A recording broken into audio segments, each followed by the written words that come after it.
I think I should welcome her properly.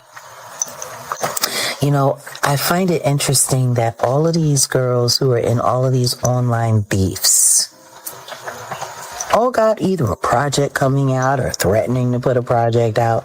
It's wild. It's like they're taking all of this weirdo gossip and, you know, they're doing it for clout. There is no Diddy tolerance. This is a... The internet jolted awake when Jaguar Wright returned with what she called context.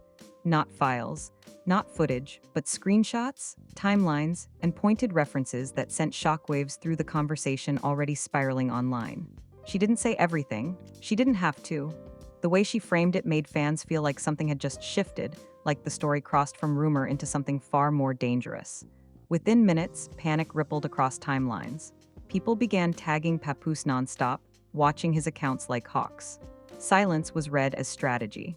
A single like was read as distress. And insiders claimed the pressure was overwhelming, not because anything was confirmed, but because implication had reached a boiling point. Then attention snapped to Claressa Shields. Fans described the moment as emotional whiplash. Supporters rushed in. Critics piled on. And while no verified proof surfaced publicly, the reaction alone told a story of its own. Lives went private, posts disappeared, comment sections locked. The word everyone kept using wasn't exposed, it was overwhelmed. Jaguar leaned into the aftermath with surgical precision.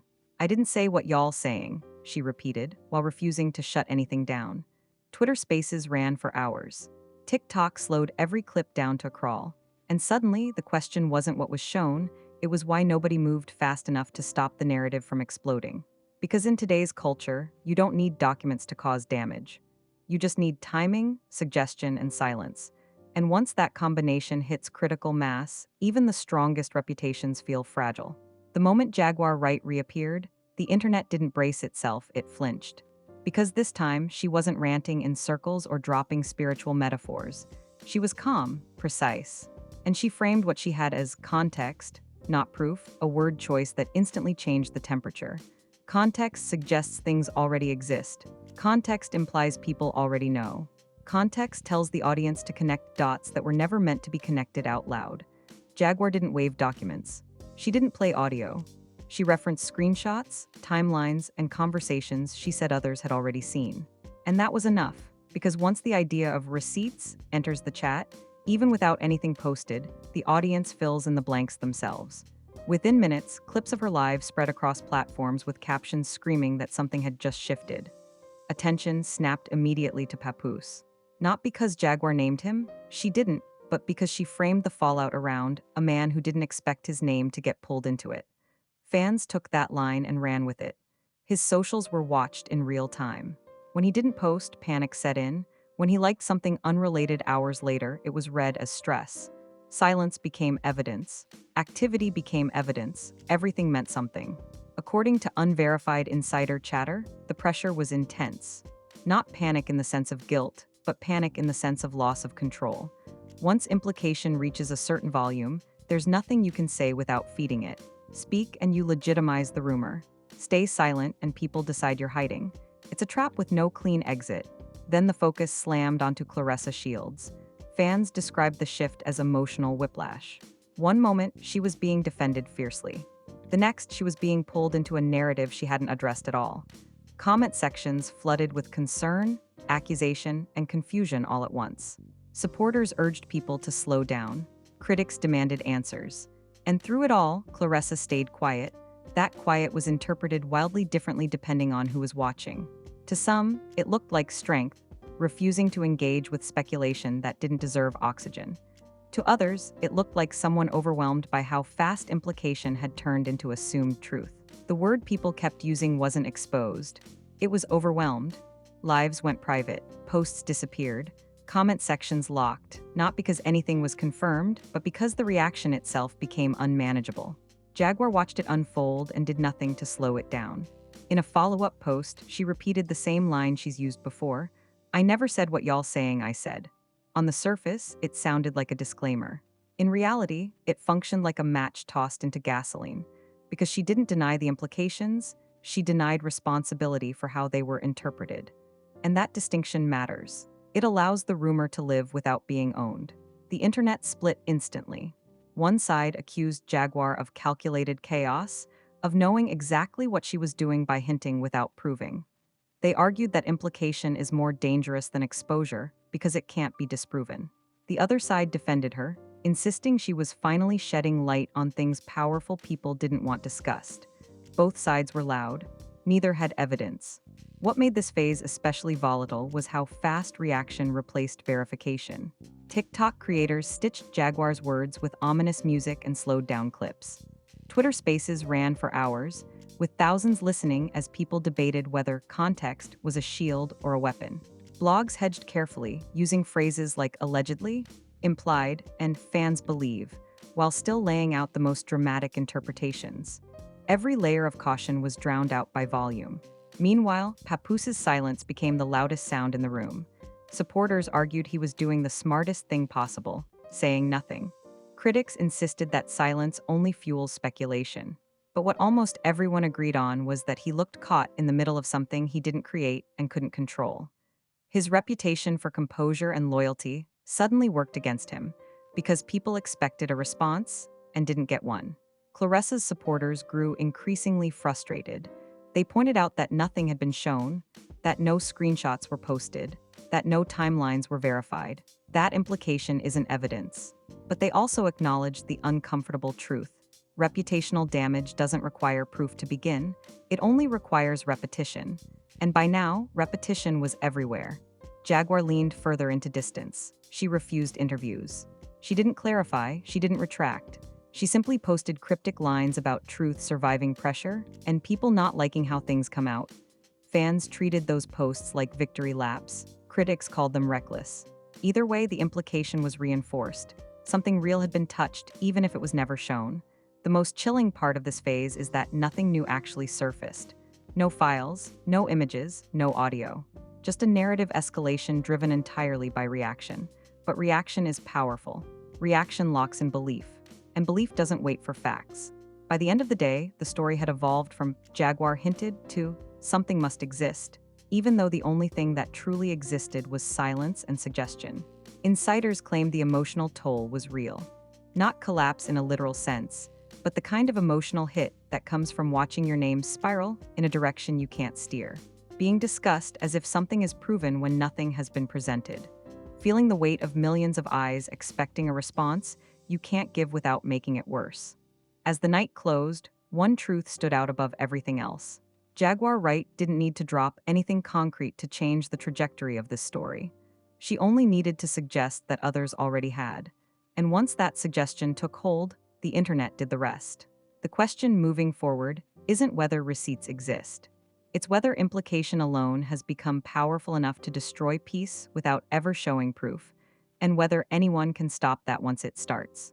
As the second wave hit, the conversation stopped being about what Jaguar Wright actually said and became about what people believed she meant. And that distinction is where everything spiraled out of control. Because once implication takes root, the story no longer belongs to the speaker, it belongs to the audience. And the audience was no longer waiting for clarification. They were demanding consequences. By this point, the phrase receipts had taken on a life of its own. People spoke as if something had already been released, even though nothing tangible ever appeared. Screenshots were referenced but never posted. Timelines were described but never verified. And yet, the confidence with which people spoke made it feel real. That's how fast belief hardens online. Repetition replaces evidence. The pressure around Papoose intensified dramatically. Every move was monitored. When he stayed offline, fans claimed he was lawyering up. When he finally reappeared briefly, liking an unrelated post, it was dissected like a confession. Entire threads were built around the idea that his silence meant panic. Not because he had done anything, but because he was being pulled into a narrative he never consented to. Supporters pointed out that responding to implication is a no-win situation. Critics argued that silence only gives rumors room to breathe. Both sides were loud. Neither had proof. Meanwhile, the focus on Claressa's shields grew heavier and more personal. Fans stopped debating abstract ideas and started projecting emotional outcomes. Words like overwhelmed, pressured, and spiraling appeared everywhere, not because Claressa said anything, but because people assumed how she must be feeling. That assumption became its own kind of narrative, one that framed her as collapsing under weight that may not even belong to her. Supporters tried to slow things down. They reminded everyone that Claressa is a champion known for discipline and resilience. That silence doesn't equal collapse. That privacy is not guilt. But those reminders struggled to compete with the velocity of speculation. Because stories driven by emotion don't pause for logic. They feed on urgency. Jaguar Wright, watching the storm she reignited, refused to step in. Instead of clarifying, she posted cryptic messages about truth not needing permission, and people reacting instead of listening. Each post was vague enough to deny responsibility and specific enough to keep the fire alive. Fans argued over whether she was exposing something real or exploiting ambiguity for attention. Either way, her refusal to shut it down kept the story moving forward. What made this phase especially volatile was the rise of pseudo-insider accounts. Anonymous profiles began claiming they had seen things or heard things from people close to the situation. None offered proof. None were verifiable. But their language was confident, detailed, and perfectly aligned with the narrative already forming. That alignment made them feel credible, even when they weren't. The internet rarely asks who benefits from a rumor. Instead, it asks who it sounds believable about. And once a rumor attaches itself to recognizable names, it gains weight regardless of accuracy. That's exactly what happened here. The combination of Jaguar's implication, public silence, and anonymous whispers created a feedback loop that reinforced itself. At the same time, fatigue began to set in. Some fans started questioning the direction of the conversation. They admitted the speculation felt invasive, that it crossed from commentary into pressure, that it was uncomfortable to watch real people be dissected emotionally without any confirmed facts. Those voices grew slowly, but they mattered, because they exposed the cost of rumor culture, not just to those targeted, but to the audience consuming it. Behind the scenes, whispers suggested a shift toward containment. Not public rebuttals, not explosive statements, just quiet management, posts disappearing, comments disabled, lives archived. These actions, meant to protect peace, were immediately misinterpreted as confirmation by those already convinced something was wrong. In the logic of online speculation, removing yourself from chaos looks like hiding, even when it's self-preservation.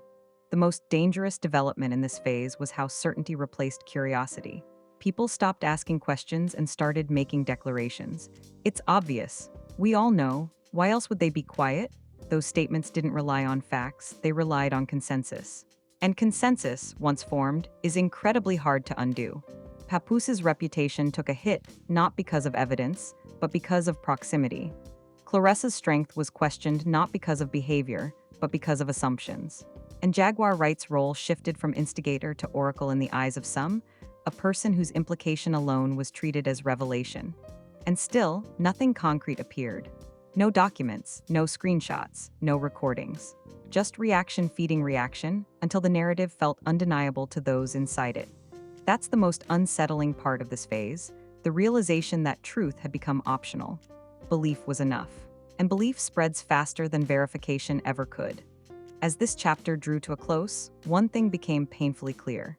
Even if everything stopped right now, even if clarification came tomorrow, the emotional and reputational damage had already been done. Because stories fueled by implication don't end cleanly. They linger, they resurface. They follow people long after attention moves on. The next phase wouldn't be about Jaguar Wright at all. It would be about whether anyone could reclaim their narrative in a landscape where implication had already done its work, and whether the internet would even accept clarity if it finally arrived. By the time the third phase unfolded, something irreversible had happened. The story no longer needed Jaguar Wright to keep moving. It had learned how to sustain itself. Implication had hardened into belief, belief into expectation, and expectation into judgment. And once a narrative reaches that stage, even the truth struggles to catch up. What changed in this final stretch wasn't volume, it was weight. People weren't arguing loudly anymore. They were speaking with certainty. Statements like, "We all know what this is," and "the silence tells you everything" became common refrains. The absence of evidence stopped being a problem and started being reframed as proof of how deep the situation supposedly ran. That shift is what made this phase the most dangerous of all. Because once the audience decides something is true, denial sounds defensive and clarification sounds calculated. According to insiders, this was the moment when the emotional toll reportedly hit hardest, not in public, not in spectacle, but in private. Watching your name circulate as shorthand for something never confirmed. Seeing your silence translated into motives you never expressed. Realizing that the internet doesn't wait for facts when it feels entitled to conclusions. For Papoose, the pressure reportedly became suffocating. Not panic in the sense of guilt, but panic in the sense of helplessness. When responding risks inflaming the story and staying quiet allows it to grow, there is no safe move. Every option carries cost, and when millions of people are watching, that cost multiplies. Fans debated endlessly what he should do as if there were a correct answer. Speak up and deny? You're lying. Stay silent, you're hiding. Release a statement? Lawyers wrote it. Ignore it? You're scared. The internet created a maze with no exit, then criticized anyone for not finding their way out. Meanwhile, the narrative around Claressa Shields took on a different tone altogether. Early speculation framed her as a subject of rumor. Now, she was being framed as a symbol of pressure, of endurance, of someone cracking under weight that may never have been hers to carry. Words like collapse were used loosely, irresponsibly, and without confirmation, turning emotional projection into assumed reality. Supporters pushed back hard, reminding everyone that strength doesn't always look like performance. That silence can be grounding, not breaking. That refusing to engage doesn't mean you're overwhelmed. It can mean you're protecting yourself from chaos that doesn't deserve oxygen. But those voices often struggled to cut through the fog of belief. Jaguar Wright's role in this phase became paradoxical. She barely spoke, yet she was everywhere. Her earlier implications continued echoing through clips, captions, and commentary. When asked directly to clarify, she deflected. When criticized, she leaned into the idea that people don't like how truth comes out. She neither confirmed nor denied anything concrete. And in doing so, she allowed her words to live independently of her intent. That's the power and danger of implication. Because once you suggest that others already know something, you invite the audience to assume knowledge they don't actually have. You outsource the damage. You let speculation do the exposing while you maintain plausible distance. Whether intentional or not, the effect is the same: chaos without accountability. By now, even some of Jaguar's defenders began expressing discomfort. They admitted the situation felt wrong, that no matter how you felt about her or the people involved, this had gone too far. That implication without evidence was hurting real lives. That watching reputations bend under the weight of suggestion wasn't truth-telling, it was something else entirely. Fatigue set in across platforms. Twitter Spaces dwindled. TikTok creators moved on to new topics. Blogs softened their language. The frenzy didn't end with resolution, it ended with exhaustion. The story didn't close, it simply burned out, leaving behind scorched ground and unanswered questions.